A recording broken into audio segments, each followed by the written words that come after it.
Hi everyone, Matthew Donovan here. This is the November update for my 2017 resolutions. I have a new camera, so hopefully the quality is all good with that. Right off into the first resolution, languages. November was a very good month. I spent much more time on Hebrew. I'm very familiar now with the letters, phrases. One of the things that I'm finding with Hebrew is that it's very difficult to sort of understand how the words should sound. I know how all of the letters sound, but putting them together, I'm still trying to piece together the sounds, and then what I do is I go to forvo.com. Forvo is a website where native speakers of the language can go and volunteer to to record words that are typed out, I suppose, by other members of the community, because Google doesn't have a text-to-speech, and from what I've been able to see, no one has a text-to-speech for Hebrew, simply due to that fact that there isn't necessarily a system to how the words are pronounced. It's a combination of sounds, but there's many different ways they could be formed together. So what I've been doing is I find the text, and on Link I actually have the audio for the most part as well, so that's very helpful. But I can go to Forvo and just find individual words, how are they pronounced? And oftentimes I'm close, sometimes not perfect, but I think it's just a matter of more exposure to the language, becoming more familiar, and again, I'll just become more comfortable with how things sound. It's the same with English. There are many different combinations of letters and how they can all be put together, but it's a matter of exposure to the language really is what helps us become more confident with how things are going to sound. What else? I think that's pretty much it in terms of languages. Also in terms of reading, nothing going on here. I'll do an update, I think, maybe in the new year, looking back on my progress over the whole year. Reading definitely started off quite strong, and I was listening to one of my, I think it was the January video. I'd read 3 books in January, and I said if I keep up that pace, I'll be at 36 books a year, which is too low for what I'm hoping. In January I was actually hoping to get to 50 books. Definitely I'm nowhere near there, especially with another month of no reading. This is something I'll have to look at in the new year, but I think it really is a matter of I have a lot going on, making sure I prioritize what's important to me, and at this point reading isn't super important, so I haven't been doing any reading over these past few months. Obviously I'm reading online and I'm reading languages and things like that, but sitting down and reading actual novels hasn't been happening. Same with exercise. Nothing was going on with exercise. It was just another busy month. Our ultimate frisbee team for co-op, we made the finals, but we made the playoffs, but we had a terrible season, and many times we just didn't have enough people even at the game, so we did have to forfeit. So there was an effort made. We definitely started off the season stronger than I think we ended it in terms of attendance and turnout. Definitely it was very busy and an active hour when I was there, but as I said, we weren't able to play, so I wasn't able to play many games, especially in November, but definitely in the new year looking at potentially fixing this or changing this, updating this. One of the other things is I still have my fitness tracker. I switched. I used to have a Fitbit, now I have a Garmin, just to track the swimming and things like that as well.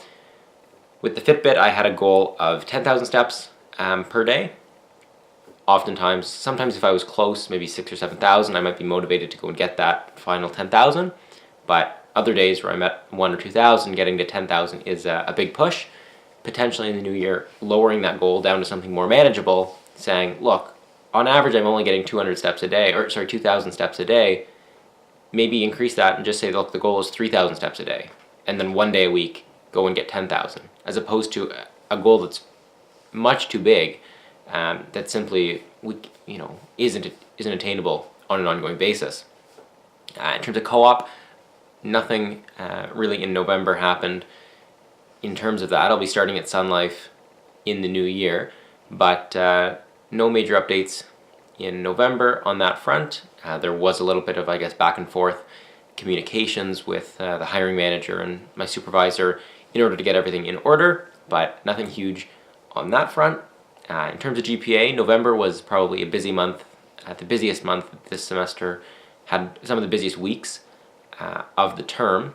Lots of projects going on, some midterms. The end of November is when I have to start preparing for final exams.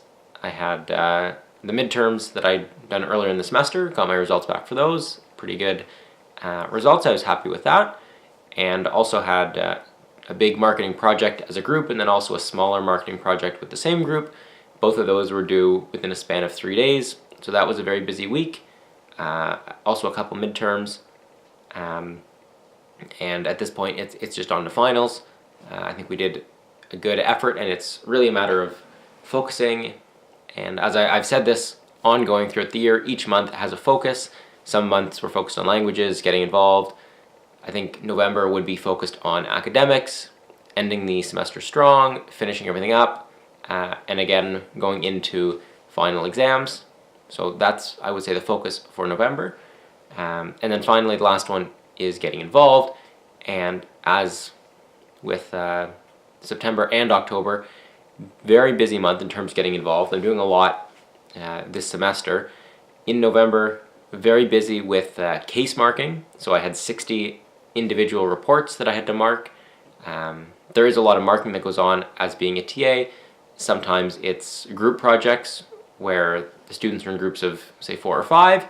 So I only have 12 major projects to mark, as opposed to this where it's an individual report. And as a result, I have about 55 to 60 to mark. So that does take more time. Also meeting with students in preparations for their final projects, final reports, their exam, things like that. So there definitely was a lot of time being spent for business TA activities. And I think that's really the biggest thing on that front. And also JDC, just preparing for that competition. Again, every Sunday we have our practices, doing outside research during the week to really understand and put ourselves in a good position as a team to go forward. And other than that, like the emergency response team continues to go well. It's I would say a smaller commitment as opposed to being business TA.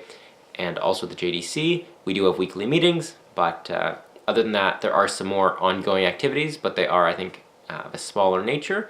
But things are starting to wrap up. December doesn't have a lot of involvement. We will have to do some marking for the final business exam, but other than that, November is really when things sort of draw to a close, which is good. As I said, it's been a very busy semester, but other than that, this is a shorter video here. There wasn't a ton. When I have a lot of progress on languages, I can talk about that or in some other areas, but at this point, I think the language was just focused, or the month was focused on academics and getting some projects done. But other than that, I wanted to get this video done. It's New Year's Eve when I'm recording this. I'm a little bit behind, so I'll be following this up immediately with a December video, and then maybe today, maybe tomorrow, definitely probably within the first week or so, I hope to do some recaps of all the resolutions. But as always, thanks for watching, and I'll talk to you soon shortly for the December update.